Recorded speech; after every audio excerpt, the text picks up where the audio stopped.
உலகம் முழுவதையும் தன் ஆதிக்கத்தின் கீழ் கொண்டு வருவதற்கு அமெரிக்கா முயற்சித்து ஓரளவுக்கு வெற்றியும் பெற்றார். இவர்கள் விற்கக்கூடிய 1 லிட்டர் பெட்ரோலுக்கும் அமெரிக்கா பெட்ரோல் டாலர் மூலமாகத்தான் பெரும் பணத்தை சம்பாதிக்கிறார்கள். நீங்கள் இந்தியாவில் இருக்கக்கூடிய முஸ்லீம்கள் எல்லாம் சுன்னா முஸ்லீம்கள். மனிதர்களை நம்பக்கூடாது, குருக்களை நம்பக்கூடாது, ஜோசியம் நம்பக்கூடாது. நம்புவதற்கும் தகுதியானவர் லா இலாஹ இல்லல்லாஹ், இல்லை ஒரு கடவுள், அல்லாஹ்வை தவிர.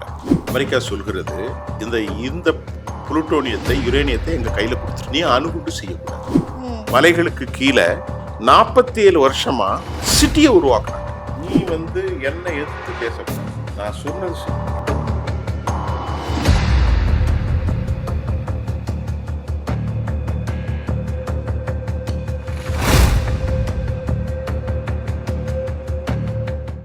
மெய்வர மாற்றம் வரும். இன்றைக்கு நம்மளுடைய சிறப்பு நேர்காணலுக்கு வந்திருக்காங்க சர்வதேச ஆய்வாளர் திரு சுஃபியான் அவர்கள். வணக்கம் சார்.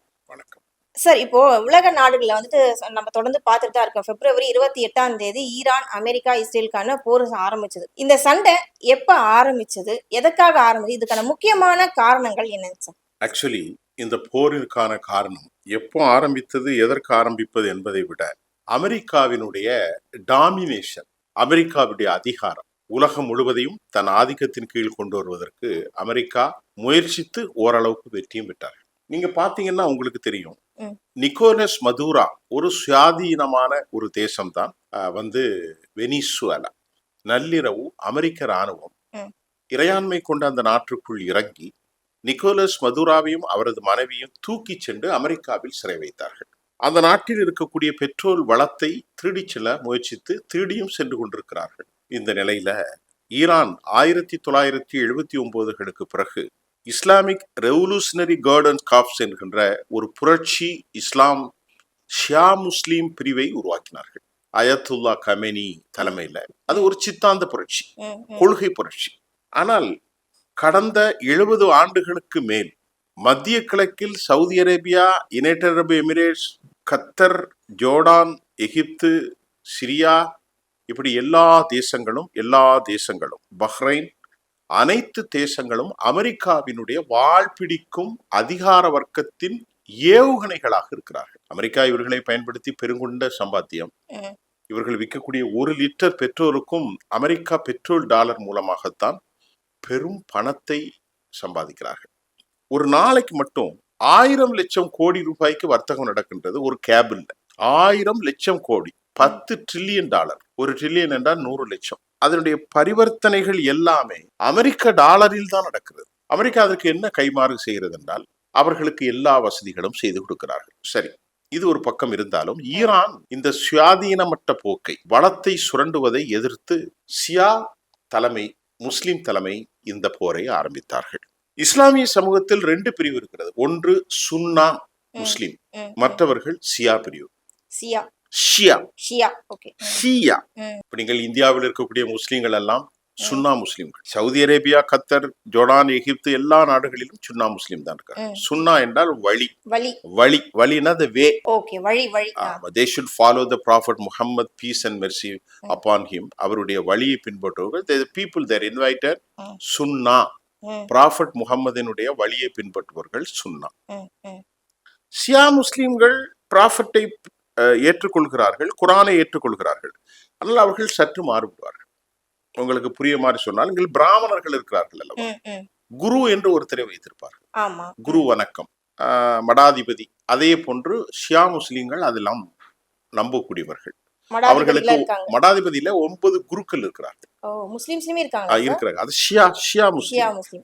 மற்ற முஸ்லிம்கள் எல்லாம் கிடையாது. அதற்கு நேர மற்ற முஸ்லிம்கள் என்ன சொல்கிறார்கள் என்றால், மனிதர்களை நம்பக்கூடாது, குருக்களை நம்பக்கூடாது, ஜோசியம் நம்பக்கூடாது. நம்புவதற்கும் தகுதியானவன் லா இலாஹ இல்லல்லாஹ், இல்லை ஒரு கடவுள், அல்லாஹ்வை தவிர. ஒரே ஒரு கடவுள்னா அவங்க நம்புறாங்க. அது நான் உங்களுக்கு விளங்குறதுக்காக சொன்னேன். இப்ப அந்த பிரச்சனை. இப்ப அமெரிக்காவை எதிர்க்கிற இவர்கள் ஷியா முஸ்லிம்கள், மற்ற நாடுகள் எல்லாரும் சுன்னா முஸ்லிம்கள். அமெரிக்கா 2ஆக பிரிக்கலாம். நீ ஷியா, நீ சுன்னா. கத்தோலிக்க கிறிஸ்தவர்கள், நீங்கள் புராட்டஸ்டன்ட் கிறிஸ்தவர்கள். நீங்கள் பிராமணர்கள், மாணவர்கள் பறையர்கள், மாணவர்கள் இடைநிலை சாதிகள். அப்படி பிரிக்கலாமா இல்லையா? அதே போன்று ஷியா சுன்னா முஸ்லிம்களுக்கு இடையே ஆண்டாண்டு காலமாக ஒரு பெரிய தகராறு. ஆனால் பெரிய தகராறு என்றால் அதற்காக போர் நடக்கவில்லை, அவர்களுக்குள் மனப்பிரகலம். சவுதி அரேபியா உலக முஸ்லிம்களின் தலைமை, அவர்கள் சுன்னா, இவர்கள் ஷியா. இது ஒரு பக்கம் இருக்கு. இப்ப அமெரிக்கா இப்படி சுன்னா முஸ்லிம்களை முழுவதுமாக எடுத்துக்கொண்டு ஷியா தலைமையை தனிமைப்படுத்தும் போது இப்பொழுது அவர்கள் அணு ஆயுதங்கள் என்ட்ரி செய்யப்பட்டது, அணு கதிர்கள், அதற்கு ஆங்கிலத்திலே ஸ்டாக் பைல்ஸ் என்று சொல்வார்கள். சென்ட்ரிஃபியூஜ் என்று சொன்னால் மைய ஓரட்டத்தில் சுட்டி கொண்டே இருப்பது. உங்களுக்கு ஜுவாலஜியில கெமிஸ்ட்ரி படித்தவர்களுக்கு தெரியும். அணு கதிர்களுக்கு தேவையான யுரேனியத்தை எடுத்து புளுட்டோனியத்தை எடுத்து குறிப்பிட்ட பதத்தில் பல ஆண்டுகள் ப்ராசஸ் நடந்து கொண்டே இருக்கும். அது வேறொரு நிலைக்கு மாறும், வேறொரு நிலைக்கு மாறும், வேறொரு நிலைக்கு மாறி அதனுடைய வடிவத்தை 3% 60% உருப்பிட்டு விட்டார்கள். 60% அது சென்ட்ரிஃபியூஜ் செய்யப்பட்டு விட்டால் அது இனி அணுகுண்டு செய்யலாம். அந்த லெவலுக்கு 453 கிராம் கையில வச்சிருக்காங்க. யாரு? ஈரான்.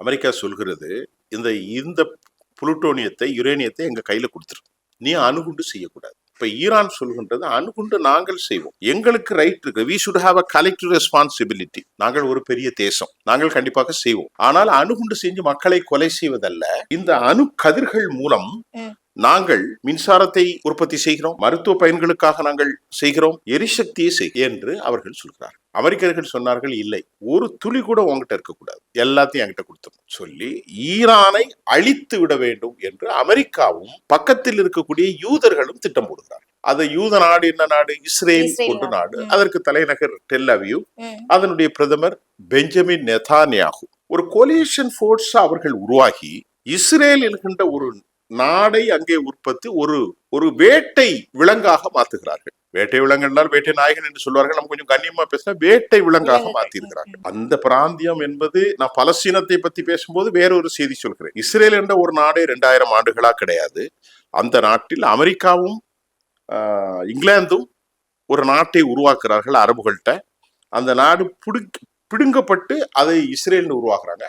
உலகத்துல பெரிய சயின்டிஸ்ட், பெரிய ஆய்வாளர்கள்லாம் யூதர்கள் தான். ஆனால் அவர்கள் அமெரிக்கால இருக்கார்கள். அவர்களை சவுதி அரேபியா, எகிப்து, துருக்கி, ஜோர்டான், கத்தர், பஹ்ரைன் எல்லா நாடுகளுக்கும் மத்தியில், ஈரான், ஈராக் எல்லா நாட்டுக்கும் மத்தியிலும் அவங்க ஒரு சின்ன துண்டா உட்கார்ந்து கொண்டு அவர்கள் அமெரிக்காவினுடைய ரவுடிகளாக அங்கே உட்கார்ந்து பண்ணுகிறார்கள். அவர்கள்ட்ட அணு ஆயுதங்கள் இருக்கிறது. அமெரிக்காவிலே செய்யப்படுகிற F-25 பிளைட்ஸ், அமெரிக்காவுடைய USS Hari Truman, USS Abraham Lincoln, அமெரிக்காவுடைய மிசைல் சிஸ்டம் டொமோஹாக், எவ்ரிதிங் எல்லாமே இங்கு சப்ளை பண்ணப்படும். இந்த களச்சூழலில் ஈரான் 47 வருஷமா அமெரிக்கா ஈரானுக்கு மேல ஒரு தடையை போட்டான். என்னை எதிர்த்து நீ நிக்கிறதுனால, அணுகுண்டு செஞ்சது இப்ப, 47 வருஷத்துக்கு முன்னாடி ஒண்ணுமே செய்யல. அணுகுண்டுல அணுகுண்டு செய்வதற்கான என்ட்ரி செய்யப்பட்டது இப்ப. ஆனால் 1979 அவன் ஒண்ணுமே இல்லாத தடை போட்டாங்க. எதுக்கு தடை போட்டா? என்ன எதிர்த்தா தடை.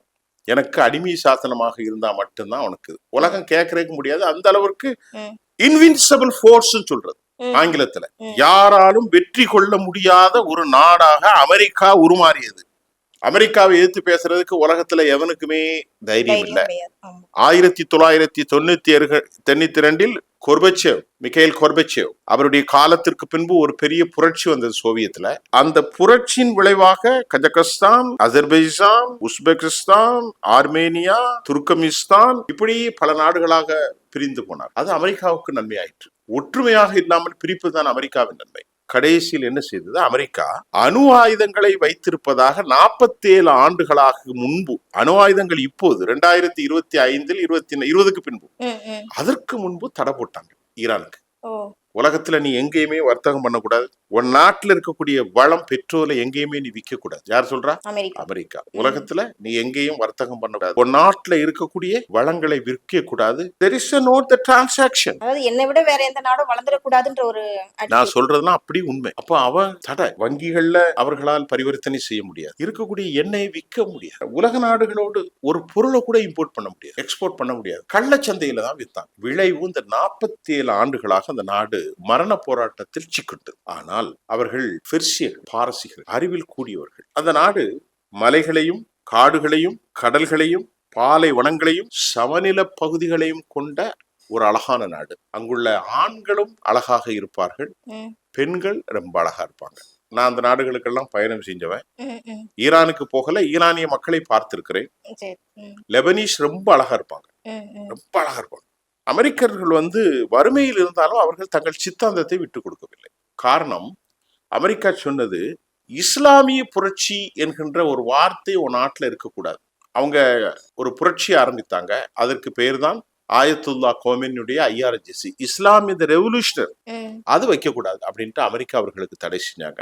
இந்த 47 வருஷம் அவங்க என்ன செஞ்சாங்க தெரியுமா? மலைகளை குடைந்து பெரிய சிட்டியை உருவாக்குனாங்க. மலைகளுக்கு கீழே 47 வருஷமா சிட்டியை உருவாக்குனாங்க. சென்னையில இருந்து செங்கல்பட்டு, செங்கல்பட்டுல இருந்து திண்டிவனம், திண்டிவனத்துல இருந்து மதுரை, திருச்சி, கோவை, கன்னியாகுமரி, கோயம்புத்தூர், இப்படி யாராலையும் I can find out in exactly how long, எவ்வளவு நீளங்கிறது தெரியாது. ஆனால் உருவாக்கி அதற்குள் பல புதிய மிலிட்டரி தொழில்நுட்பத்தை அவர்கள் உருவாக்கினார்கள். ஒரு 30 வருஷம் அதுல அவங்க செஞ்சதுதான் பலிஸ்டிக்ஸ் மிசைல், ஏவுகணைகள். அதுல நிறைய பேர் இருக்கு. நான் கடந்த ஒரு 4 ஆண்டுகளாக ஒரு 10,000 நிகழ்ச்சி பண்ணியிருப்பேன். அதுல பேசி எனக்கே அது அப்படியே மைண்ட்லயே வந்துருச்சு, மறக்கவே செய்யாது. அவ்வளோ பேசியிருக்கேன். பேசாத டிவியே கிடையாது, இன்டர்நேஷனல் வரைக்கும் பேசியாச்சு. அவ்வளவு தொழில்நுட்பம். ஒரு நாள் இன்று இல்லைன்னா அமெரிக்கா என்றாவது ஒரு நாள் வருவான், அவனுக்கு சரியான பாடம் புகட்ட வேண்டும் என்ற முயற்சியில் அவர்கள் தங்களை வடிவமைத்து கொண்டார்கள். ஒரு தியாக மனப்பான்மையோடு நீண்டகால ஒரு போராட்டத்தின் விளைவில் அவர்கள் இந்த முயற்சியை எடுத்து வெற்றியும் பெற்றுவிட்டார்கள். அமெரிக்கர்கள் அல்ல, ஈரானியர்கள். ஆனால் அவர்களுக்கு இதில் உதவியது யார் என்று சொன்னால், வடகொரியர்கள் நன்கு உதவினார்கள், சீனர்கள், ரஷ்யர்கள், இன்னும் பல நாடுகளிலிருந்து உதவி பெற்றார்கள். கிடைக்கக்கூடிய எண்ணெய்களை அவர்கள் சீனாவுக்கு விற்று கொஞ்சம் பணம் சம்பாதித்தார்கள். கிடைக்கக்கூடிய அந்த எண்ணெயில வடகொரியாவுக்கு கொடுத்து, வடகொரியாவில் இருந்து என்ன சொல்றது, அந்த தொழில்நுட்பத்தை பெற்றுக்கொண்டார்கள். மிசைல் தொழில்நுட்பம். அமெரிக்கா பிளைட் தொழில்நுட்பத்தை வைத்து அடிக்கிறார்கள், இவர்கள் மிசைல் என்று சொன்னால் ஏவுகணை தொழில்நுட்பத்தை வைத்து அடித்தார்கள். ஏவுகணை என்று சொல்வது 2000 கிலோமீட்டர், 1300, 500, 700 கிலோமீட்டர்களுக்கு இலக்கை துல்லியமாக தாக்குவதுதான் ஏவுகணை தொழில்நுட்பம். அந்த ஏவுகணை தொழில்நுட்பத்தில் பலிஸ்டிக்ஸ் ஏவுகணைகள் இருக்கிறது, ஏவுகணை தொழில்நுட்பத்தில் குரூஸ் ஏவுகணைகள் இருக்கிறது, அந்த ஏவுகணை தொழில்நுட்பத்தில் ஹைப்பர்சோனிக் ஏவுகணைகள் இருக்கிறது, அந்த ஏவுகணை தொழில்நுட்பத்தில் பலிஸ்டிக்ஸ் ஏவுகணைகள், குரூஸ் ஏவுகணைகள், மட்டுமில்லாமல் ஹைப்பர்சோனிக் ஏவுகணைகள், ட்ரோன் தொழில்நுட்பங்கள், ஆள் இல்லாத விமானங்கள், defence system. It has a multiples dimension. பலவிதமான பார்வை உள்ள எக்ஸிஸ்டிங் எல்லாம் அவங்க வைத்திருக்காங்க. அமெரிக்கர்களுக்கு இது தெரியாது, தெரியும் ஆனால் தெரியாது, தெரிஞ்சு தெரியாத மாதிரி இருந்துட்டாங்க. அல்ல, நோ, அவர்களுடைய இவ்வளவு பெரிய ஆட்களாய் இருப்பாங்கன்னு அமெரிக்கா நம்பவில்லை. இப்பொழுது அமெரிக்கர்கள் ஒரு பேச்சுவார்த்தைக்கான காலக்கெடுவை விதிக்கிறார்கள். இதற்காக புரோக்கரேஜ் மீடியேட் பண்ணது ஓமன். அதற்கு முன்பும் பேச்சுவார்த்தை நடந்தது. ஈரானுடைய சார்பில் வெளிவிவகாரத்துறை அமைச்சர் அப்பாஸ் அராகச்சி ஈடுபட்டார். அமெரிக்காவின் சார்பில் ஸ்டீவ் விட்காஃபும் ஜெரி குஷ்னரும் ஈடுபட்டார்கள். ஆனால் அந்த பேச்சுவார்த்தை பல முனைகளில் பல நாடுகளில் நடந்த போதும் அது ஒரு செயல் வடிவம் முற்றுப்பெறாத அளவிற்கு ஒரு நீண்ட தூர பகையை உருவாக்கி. அமெரிக்கா என்ன சொன்னது, நீ என்னை எதிர்த்து பேசக்கூடாது, நான் சொன்னது செய். அவன் சொன்னா, உன்னை விட நாகரிகமும் அதிகாரமும் எனக்கு.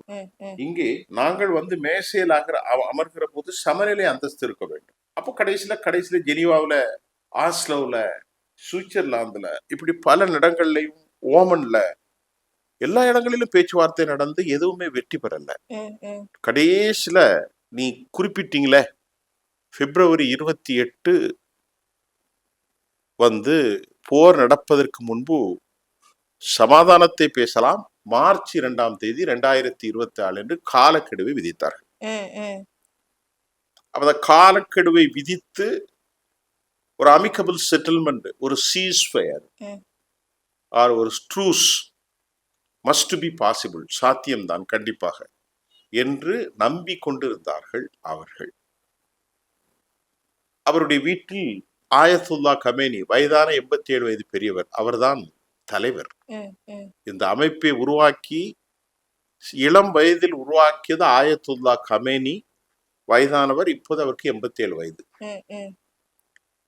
4 நாட்கள் பேச்சுவார்த்தைக்கு இருக்கிற போது 4 நாட்களுக்கு காலை அவர் தனது மகள், தன் குடும்பத்தினர், IRGC உள்ள எல்லா இராணுவ தளபதிகள் எல்லாம் அமர்ந்து கொண்டு பேசி கொண்டிருக்கிற போது இஸ்ரேல் அமெரிக்கா ஜாயிண்ட் கொலிஷன் அட்டாக்கை ஈரானின் மீது போட்டு ஏவுகணைகளை பயங்கரமாக தாக்கி 38 பேரை படுகொலை செய்தார். அது மட்டும் இல்ல, நெஞ்சை உருக்கக்கூடிய மோசமான செய்தி.